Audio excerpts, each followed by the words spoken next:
जय श्री कृष्ण विद्यार्थीओ, आज આપણે ધોરણ 5 વિષય ગણિત ચેપ્ટર નંબર 4 ભાગ અને પૂર્ણ. હવે આજે આપણે 13મો સમ છે એ ગણવાનો છે. તો એની રકમ છે એ પહેલા આપણે સમજી લઈએ. નીચે દર્શાવેલ નીચે શાકભાજીના ભાવની યાદી આપેલ છે, તેના આધારે પ્રશ્નોના જવાબ લખો. એટલે અહીંયા ભાવની યાદી આપેલી છે, એમાં શાકભાજી અને 1 કિલોના ભાવ કેટલા હોય એ આપને આપેલા છે. તો એમાં શાકભાજીનું નામ છે બટાટા 1 કિલોના 15 રૂપિયા, ટમેટા 1 કિલોના 20 રૂપિયા, ભીંડા 1 કિલોના 18, કોબીજ 1 કિલોના 12 રૂપિયા અને ડુંગળી 1 કિલોના 16 રૂપિયા. આ રીતે છે એ આપને ભાવ આપેલા છે. એના ઉપરથી તો કે નીચેના પ્રશ્નોના જવાબ છે એ આપણે આપવાના છે. તો એમાં પહેલો પ્રશ્ન છે 2 કિલોગ્રામ બટાટાની કિંમત કેટલી? જો 1 કિલો છે એના 15 રૂપિયા છે તો આપણે કેટલા કિલો લેવા છે? 2 કિલો. એટલે કે 15 ગુણ્યા 2 બરાબર 15 દુ કેટલા રૂપિયા થશે? 30 રૂપિયા છે એ આપણે બટાટાના ચૂકવવા પડે.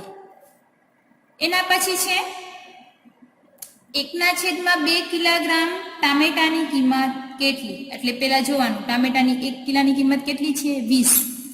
હવે આપણે તો કે 1 કિલો નહીં 1/2 એટલે 500 ગ્રામ લેવા છે. એટલે તમે 20 ભાગ્યા 2 કરી નાખો તો તમને જવાબ મળે 10. કઈ રીતે? 10 ગુણ્યા 2. 2 ઉડી જાય એટલે જવાબ આપણો કેટલો આવશે? તો કે 10 રૂપિયા. એના પછીનો ત્રીજો આપણે જોઈએ. એમાં છે 3.1/2 એટલે 3.5 કિલો થશે. કિલોગ્રામ ભીંડાના કેટલા રૂપિયા થાય? તો પેલા તો 3 કિલોના કેટલા થાય એ આપણે હંમેશા ગણી લેવાના. તો 1 કિલો ભીંડાની કિંમત કેટલી છે? 18. 18 ગુણ્યા 3 તો આપણે 3 કિલો ભીંડા છે એના કેટલા કિંમત ચૂકવવી પડે? 54. પણ વધારાના આપણે તો કે 500 ગ્રામ લઈએ છીએ એટલે 1/2. તો કઈ રીતે કરવાનું? 18 ભાગ્યા 2 એટલે 1 કિલો હોય તો આખો ભાવ, અડધો કિલો હોય તો 2 વડે ભાંગી નાખવાનું. 18 ભાગ્યા 2 કરીએ તો કેટલા આવશે? 9. એ તમે આ રીતે છે 18 ભાગ્યા 2 9 2 18 એ રીતે કરી શકો. તો કેટલા રૂપિયા આવ્યા? 9. 3 કિલોના 54 અને પ્લસ અડધો કિલો છે એના 9 રૂપિયા. તો 54 + 9 એટલે કેટલા રૂપિયા ચૂકવશે? 63 રૂપિયા.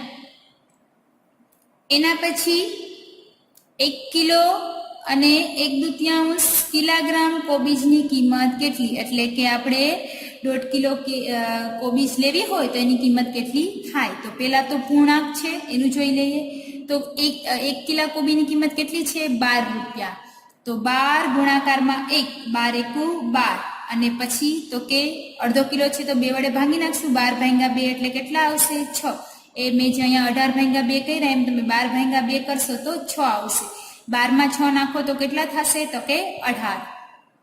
એટલે અહીંયા છે 18 રૂપિયા છે એ ચૂકવવા પડે.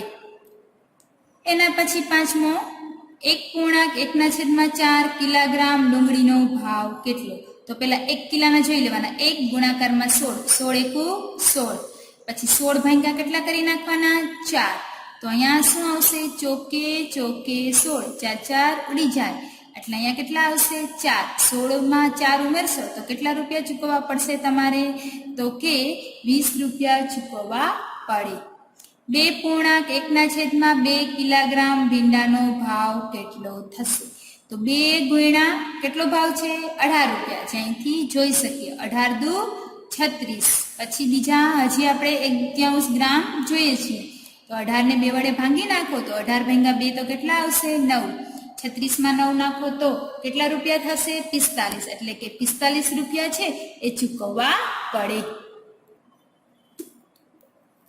હવે 7મો જોઈએ.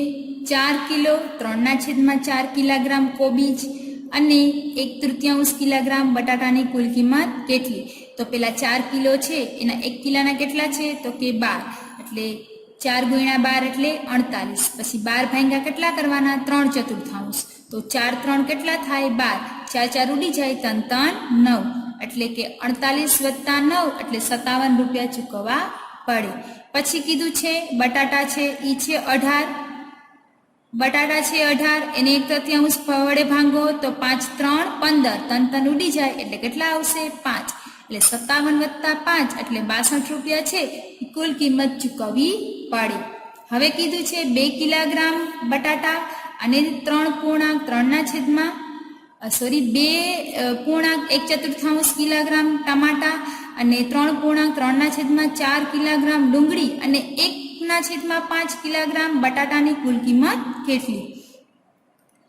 તો પેલા તો 2 ગુણ્યા 20 કરશું એટલે કેટલા થશે? 40. અને 20 ભાગ્યા 4 કરશું તો 5 એટલે 45 રૂપિયા છે એ કેની કિંમત થશે? ટામેટાની. એના પછી તો કે અહીંયા છે અહીંયા કરશું આપણે તો કે 3 છે કિલોગ્રામ ડુંગળી અને 16 3 48 અને બીજી છે 3/4. 16 ગુણ્યા 3 કરો તો ચોકે ચોકે 16. 4 4 ઉડી જાય એટલે પછી કેટલા વધશે? 3 ગુણ્યા 4 3 4 12. તો 48 વત્તા 12 એટલે કેટલા થશે? 60. અને પછી છે બટાટાની કિંમત 15. તો 15 ભાગ્યા 1/5 કરશો તો 5 3 15. 5 5 ઉડી જાય એટલે આવશે 3. 45 વત્તા 60 વત્તા 3 એટલે 108 રૂપિયા કુલ ચૂકવવા પડે. હવે 14મો સમ કરીએ. નીચેના દાખલા ગણો. એમાં કીધેલું છે સોનલને ઘરેથી શાળાએ પહોંચવા 1.1/2 કિમી અંતર કાપવું પડે છે. તેને શાળાએ જવા અને ત્યાંથી ઘરે પાછા આવવા માટે કુલ કેટલું અંતર કાપવું પડે? તો ખાસ યાદ રાખવાનું છે કે સોનલ ઘરેથી ક્યાં જાય છે? શાળાએ. હવે એનું કેટલું અંતર થાય છે? તો કે 1 કિલોમીટર અને બીજું 1/2 કિલોમીટર. તો શાળાએ જવા અને ત્યાંથી ઘરે પાછું આવવા એટલે પેલા જવાનું ને પછી આવવાનું એટલે ડબલ અંતર થાય. તો પેલા આપણે શું કરવાનું છે? તો કે 1/2 1.1/2 આવક જાવક એટલે કેટલું થશે? ડબલ. એને 2 વડે શું કરી નાખવાના? તો કે ગુણી નાખવાના થશે. બરાબર. હવે આપણે શું કરવાનું છે? તો કે સૌથી પહેલા તો અહીંયા એકવાર શું કરશે ઈ? તો કે જાશે એટલે અહીંયા પેલા 1 ગુણ્યા 2 એટલે 2 1 2. પછી અહીંયા પાછું શું કરી નાખશું? તો કે અહીંયા 2 ગુણાકારમાં 1/2 2 2 ઉડી જશે એટલે કેટલા આવશે? 1. 2 વત્તા 1 એટલે 3 કિમી છે એને તો કે આવા જવાનો રસ્તો થશે. એના પછીનો બીજો સમ. ભાવનાએ 8.50 એક પેન્સિલ અને રબર ખરીદ્યું. એની કુલ કિંમત છે. તેણે દુકાનદારને 10 રૂપિયા આપ્યા. દુકાનદારે 50 પૈસાના સિક્કા પાછા આપ્યા એટલે પાછી રકમ 50 પૈસામાં આપી. તેને કેટલા સિક્કા પાછા મળ્યા હશે? તો કેટલા રૂપિયા દુકાનદારને આપ્યા? 10. અને વસ્તુ કેટલાની થઈ? 8.50. બાદબાકી કરો તો કેટલા આવશે? 1.50. હવે 1.50 એટલે 1 રૂપિયો એટલે કેટલા સિક્કા થાય? 50 પૈસાના 2. અને બીજા હજી કેટલા 50 પૈસા દઈએ તો 1.5 રૂપિયો થાય એટલે 50 પૈસાનો કેટલો સિક્કો હશે? તો કે 1. 2 વત્તા 1 એટલે એને 50 પૈસાના કુલ સિક્કા કેટલા આપેલા હશે? તો કે 3. હવે આપણે આગળ જોઈએ તો કે ત્રીજો સમ. અમદાવાદ રેલવે સ્ટેશને જાહેરાત થઈ કે ઓખા એર્નાકુલમ એક્સપ્રેસ અડધો કલાક મોડી આવશે. જો આ રેલગાડીનો આવવાનો સાચો સમય 1:45 વાગ્યાનો હોય તો તે રેલવે સ્ટેશને કેટલા વાગે આવશે? તો 1:45 વાગ્યાનો સમય એટલે 12:45. આ મોડી કેટલી આવશે? 30 મિનિટ, જે આપને ખબર છે. તો 12:45 અને એમાં કેટલી ઉમેરવાની થશે? 30 મિનિટ. 45 માં 30 મિનિટ ઉમેરશો એટલે 12 ની જગ્યાએ કેટલા વાગશે? 1. અને બીજા કેટલી મિનિટ બાકી રહેશે? 15. એટલે 1 અને 15 વાગ્યે છે ઈ તો કે જે ટ્રેન છે ઈ આવી પહોંચશે. એના પછીનો સમ. ધારા આ સ્ટેશનેથી 4.1/2 કલાક પછી સુરત સ્ટેશને ઉતરશે. તે કેટલા વાગે ઉતરશે?